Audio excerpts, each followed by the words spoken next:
Assalamualaikum warahmatullahi wabarakatuh. Selamat siang adik-adik ya.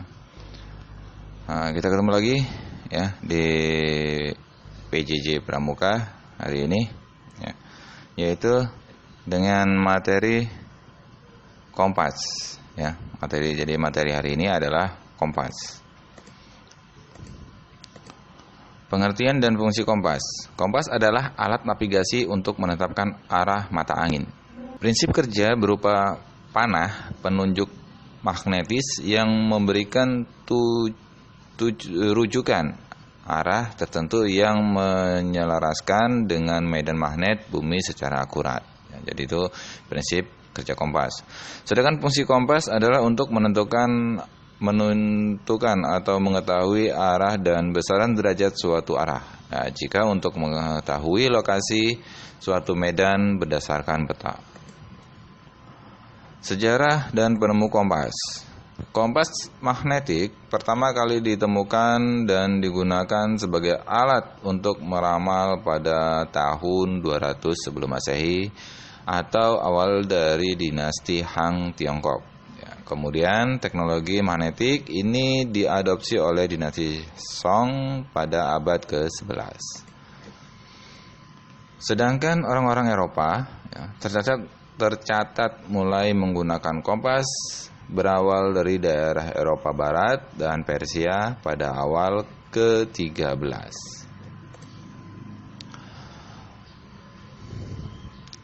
Penemuan jarum magnetik yang selalu mengarah ke utara dan selatan juga dijelaskan pada buku Loewenfeng pada abad ke-9.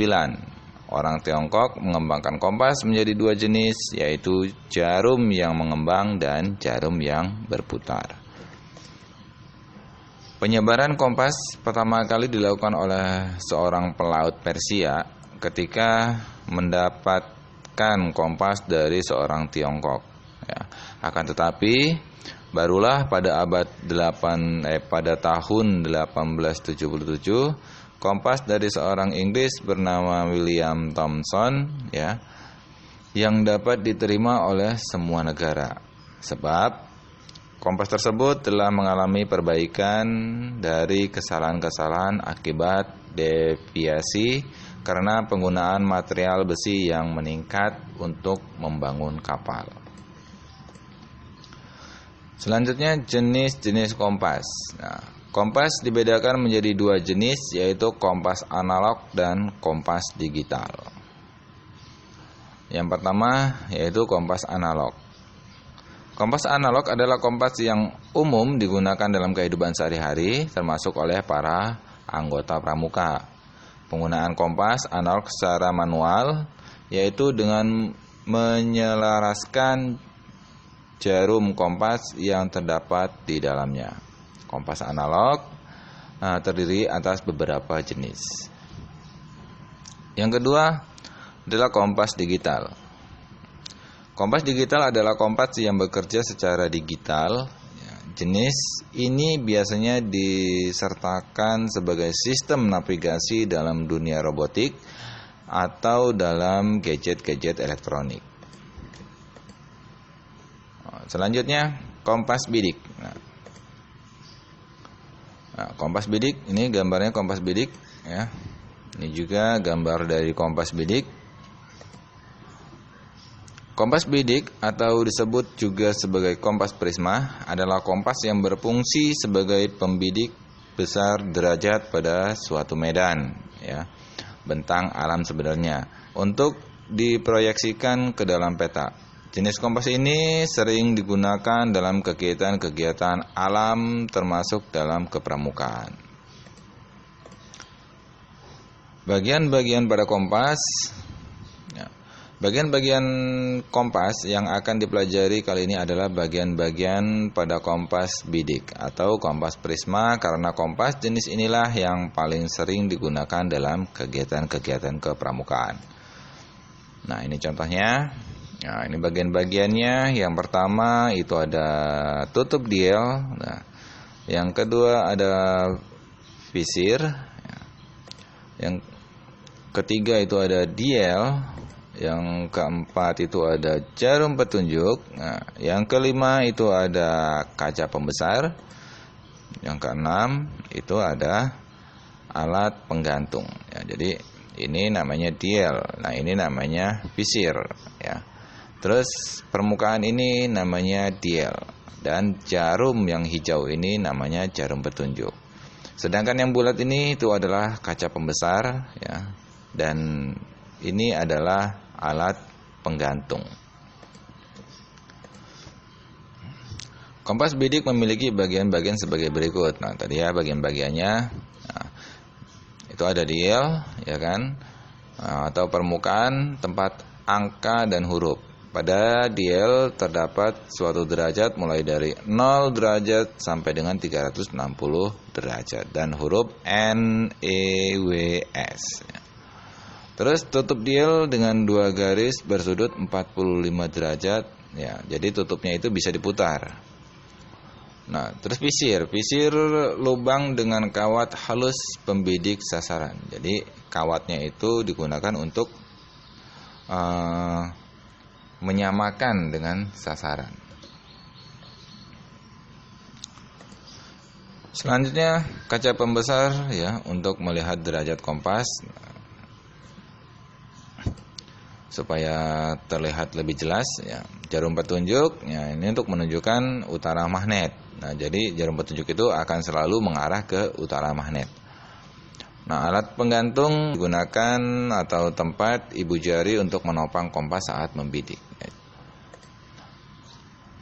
Cara menggunakan kompas bidik. Nah, cara menggunakan kompas bidik secara singkat dan sederhana, ya kan? Cara menggunakan kompas bidik adalah sebagai berikut. Nah, jadi ini gambarnya. Ya, tadi kita masukkan ibu jarinya ke tempat penggantung, ya kan? Nah, biasa kan setelah kita melihat visir, ya, sudah pas dengan bidikan, kita lihat berapa derajatnya. Oke.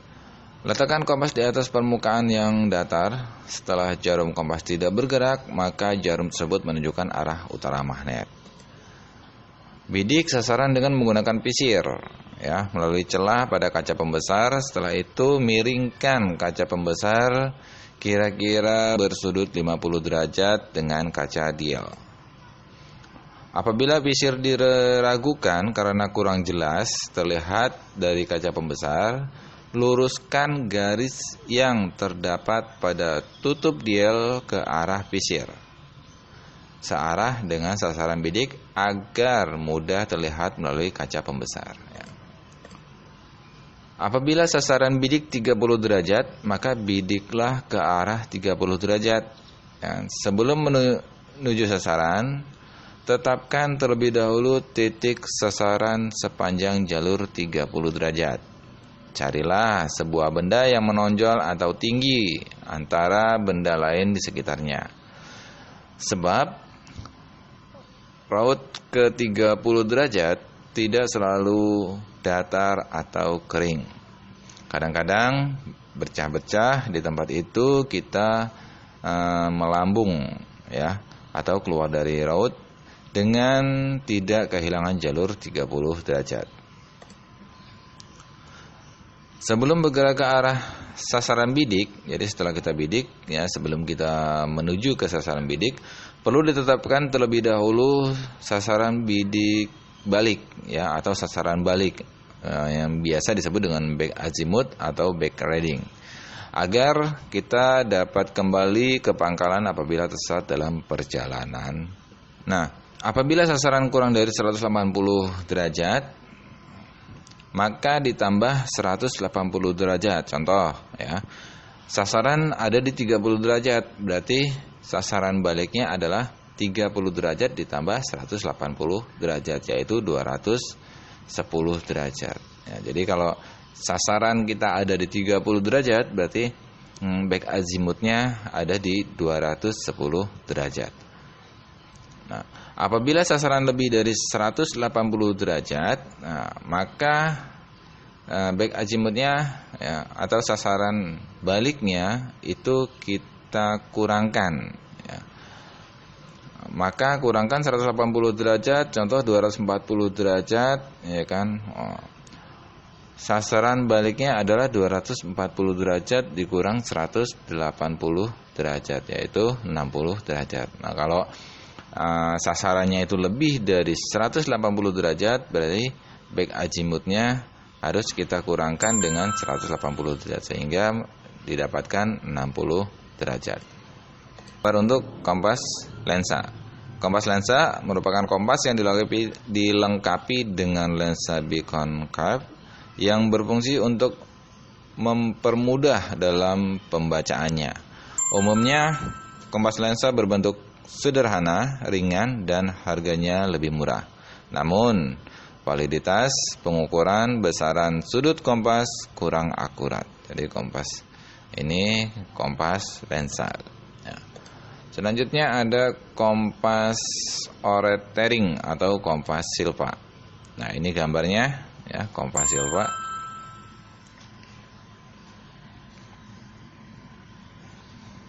Nah, ini kompas Silva ya.